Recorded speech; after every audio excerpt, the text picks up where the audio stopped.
Hey, it's Coach Mass. I want to talk a little bit about hitting. And the very first thing that you have to talk about with hitting is the grip. All right. If you watch some of the major league hitters, some players will do this. All right. So we have something called knocking knuckles. So if you're going to knock with these knuckles, that's why they call them the knocking knuckles. And there's the big knuckles here.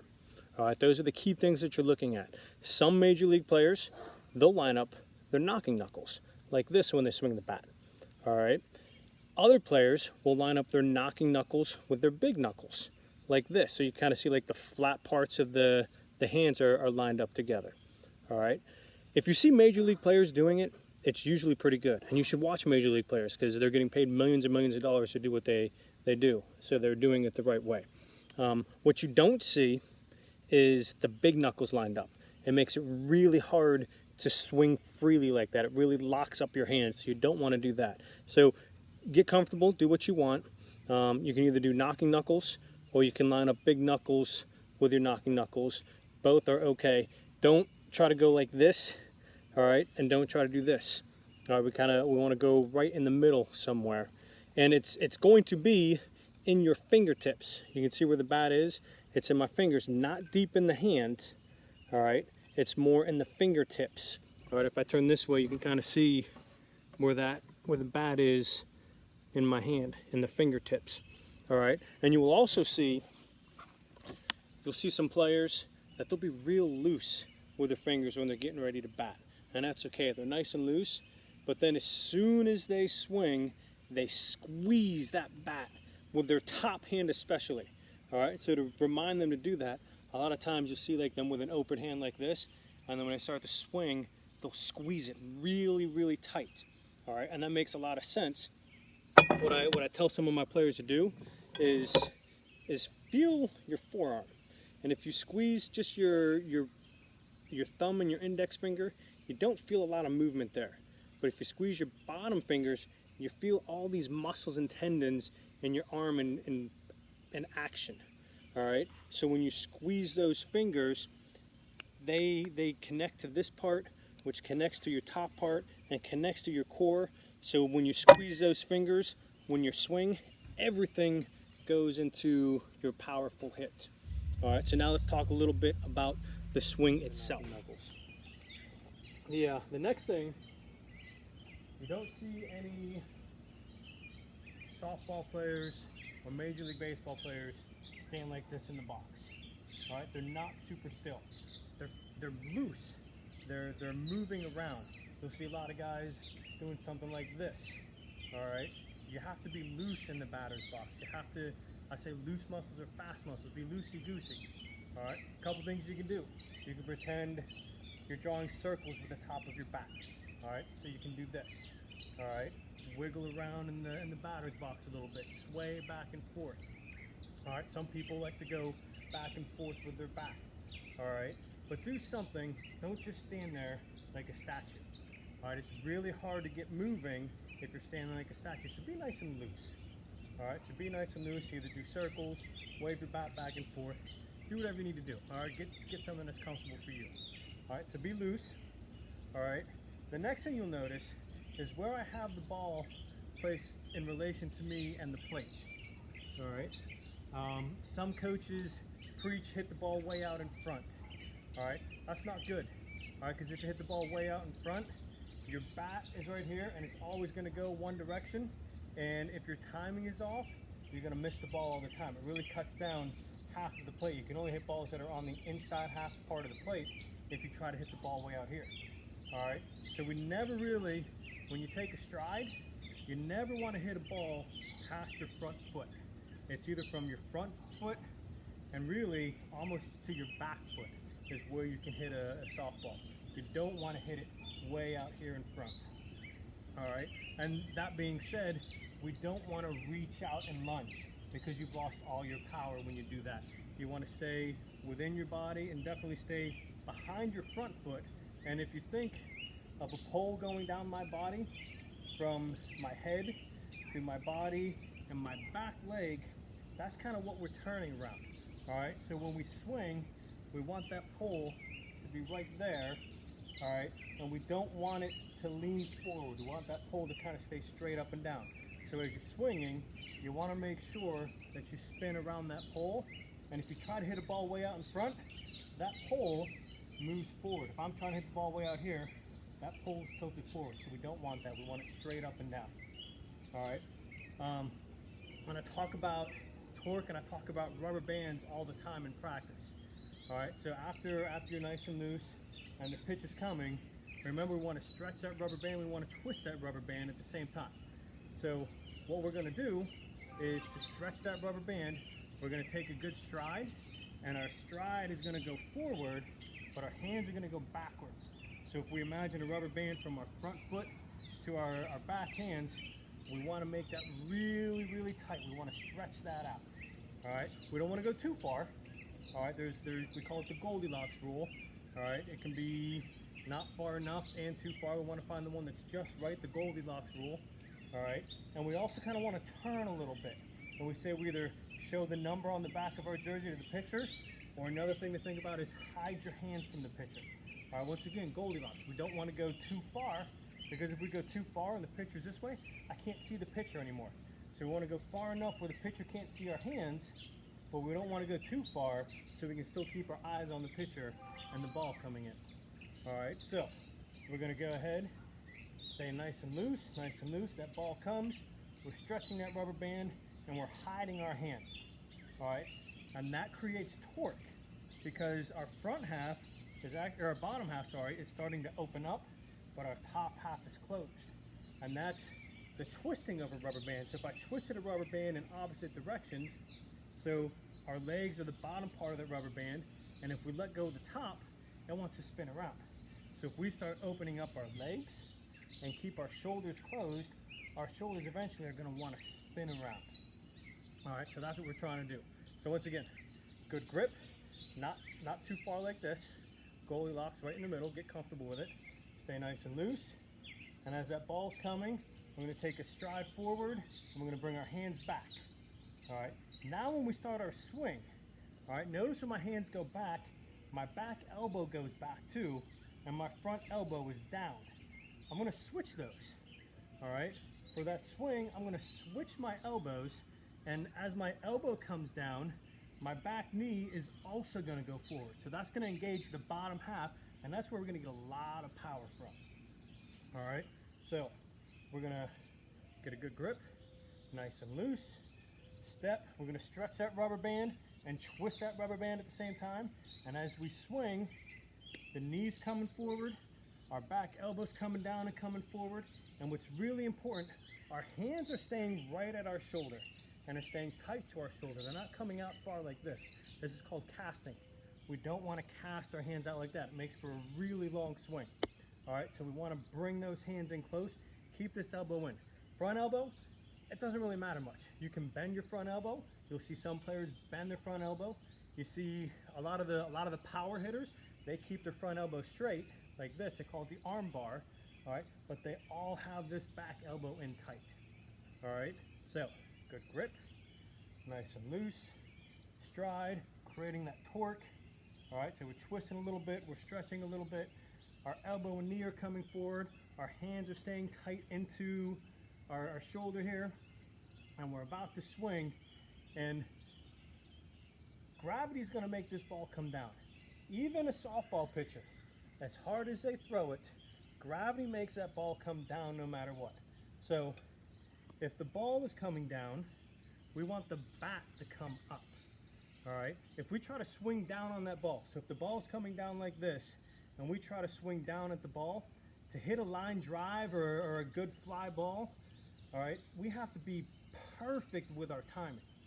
All right, that's really hard to do if you're swinging down on the ball. So we want to swing up on the ball. We call it on the same plane or the same line. So if the ball's coming this way, we want to get our bat to come this way. All right, so our timing doesn't have to be perfect and we can still hit it solid. And the key to doing that is this front elbow. All right, we want this front elbow to start coming up when we swing.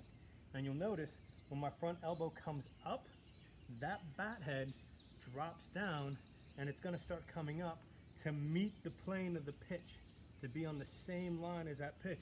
So we don't have to be perfect with our timing, but if we are perfect with our timing, that ball's gonna take off. It's gonna be awesome. All right, so I'm gonna recap things again so we don't forget. Good grip, staying nice and loose. All right, we're gonna take a good stride. And some people, for a timing thing, when their knee comes up, they drop their hands to remind their hands to go back when their foot goes forward. You don't have to. Some people are able to do this. Some people like to come down and go back. It doesn't matter.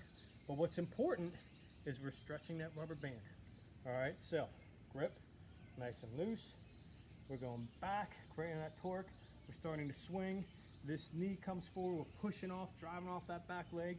That front elbow's coming up. The back elbow staying tight. All right, and then when we swing, it's really important to try to drive off of that back leg, but you don't want to lunge forward. We talked about how that's bad.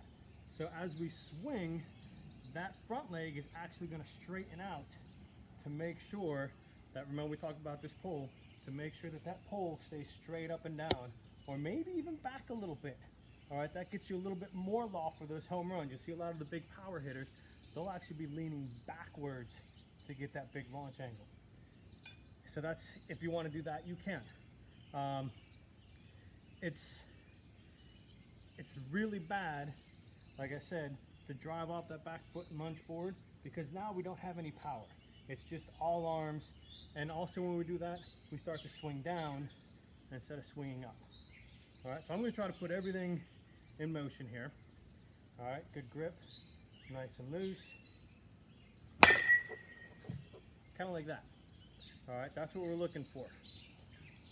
I'm going to go through this again. I got my good grip. We don't want to line up the big knuckles. That's bad. It makes it hard to swing. Somewhere in between. Nice and loose. The ball is not too far out in front of me. You see where my front foot is? I'm going to stride, and it's going to be about center of my body. That's good. We don't want to hit it way out in front. All right. Nice and loose. Get a good stride. Hands go back, and we hit. All right. Your back foot, if you have a hard time pushing off your back foot, you might do something that we call squishing the bug, which is okay. If you watch the big power hitters, their back foot will actually come off of the ground a little bit because they're driving so far off of their back foot that they're putting so much power into their swing that their back foot actually comes off of the ground. All right, when you can master that, you can really hit the ball a mile. All right, so sometimes you might see my back foot coming off of the ground. If I don't release all my power, you'll see me kind of squish the bug. All right, we try not to squish the bug. We try to get up off of that back foot. If you got everything into it, you'll come off of that back foot. I'll try to do that real quick.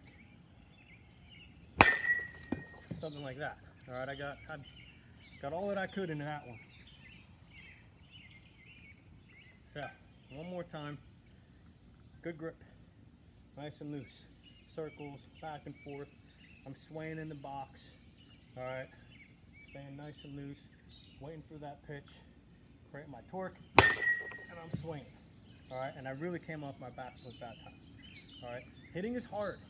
All right. It takes a long time to put all these things together. We'll keep doing drills to get good at it and practice. There's lots of little things. But this is the end result that we're looking at. And one of the big things that's hard to work off with a tee, which we'll try to throw some pitches at you as much as we can, is the timing and where to hit the ball. Especially the young hitters, when they see a ball coming at them, they get very anxious. And what will end up happening is if they're standing at the plate back here, they just get so anxious that they want to swing at the ball and they swing too early. And you notice there's nothing I can do to get to that ball and hit it hard. All right, and if I wanted to hit the ball way out here, I gotta undo all of the basic fundamentals that we just talked about. All right, I gotta bend that front knee, I gotta reach forward and lunge, just hit that ball, and look how funny that looks. All right, I can barely hit that ball well when it's way out there. So another thing that you have to work on, which is very difficult when you're working with a tee, that's why I want to try to maybe throw some wiffle balls at you or take this serious in batting practice, is you gotta work on letting that ball get really deep to you. And that's where this step and your hands go back really comes into play because it helps you create some timing. All right, so you kind of pick a spot of where you want the ball to come, and it's actually, you can do this super fast. All right, when I coach the high school girls and I watch some of the college players, they don't start this motion until the ball is halfway between home and the pitcher, which is insane because they're throwing the ball 60, 70 miles an hour. So it happens just like that, but that's how fast your swing is. All right, so trust your swing that you're going to be fast enough. So literally wait until the ball is in the air coming towards you to start your swinging motion and then hit the ball. All right, so timing is very, very, very important. But we can get a lot of work off of the tee as well. All right, so that's what we're looking for. So if you have a tee at home or you have someone that can soft toss, really the best thing are some wiffle balls. If you can toss some wiffle balls at your player, that's really good because that will develop that timing sense. If you can see a ball coming at you, that helps the brain develop that timing and, okay, this is when I have to start my swing, and you get it right on. The last thing I want to talk about is ground balls versus line drives and versus fly balls. All right, when we first start playing softball, the defense isn't good yet, and kind of just putting the ball in play, you're almost always going to end up on base. So a lot of the coaches say, oh, like, hit the ball on the ground. It's easy. They can't feel it. They can't throw it. But the fact of the matter is, as you go up through the levels, pitchers want you to hit ground balls, all right, because they end up being easy outs. So why would we start off teaching to hit a ground ball? Because then as you go through junior high, varsity, maybe college, maybe pro, you have to change your swing. So let's start teaching the swing the right way. So if a coach asks you to put the ball on the ground and hit ground balls, tell them no. All right, it doesn't make any sense. All right, we want to work on hitting line drives and fly balls. All right, if you think a ground ball is hard for a young player to field, think about a fly ball that's coming at them even harder. All right, they're probably more scared of a fly ball than they are a ground ball. A ground ball is going to be slowed down by the ground, but a line drive or a fly ball, that's got a lot of speed. So let's hit those line drives and hit those fly balls. And no, we might not be strong enough yet to hit those line drives and fly balls over everybody's heads, but you're going to grow, you're going to get stronger, and eventually those are going to be going over people's heads and over the fences for those home runs. So let's develop that home run mindset. Let's swing for the fences. All right, we may not hit it now. Who knows? You might, but let's not teach a bad swing early on in our careers just to have to undo everything and learn a new swing later on. All right, so let's focus on getting those line drives and those ground balls. So we talked about that front elbow. We don't want that front elbow coming down and chopping into the ground. All right, this is really bad. All right, we don't want that. We want the ball to come up. So we want that back elbow to go down, that front elbow to come up, and we want the ball to go up like that. Ground balls are bad. And just think, like, if you hit a ground ball and the player makes an error, you get a single out of it. All right, but you hit a line drive or a fly ball and the player makes an error, you get a double, you get a triple, maybe you get a home run out of it.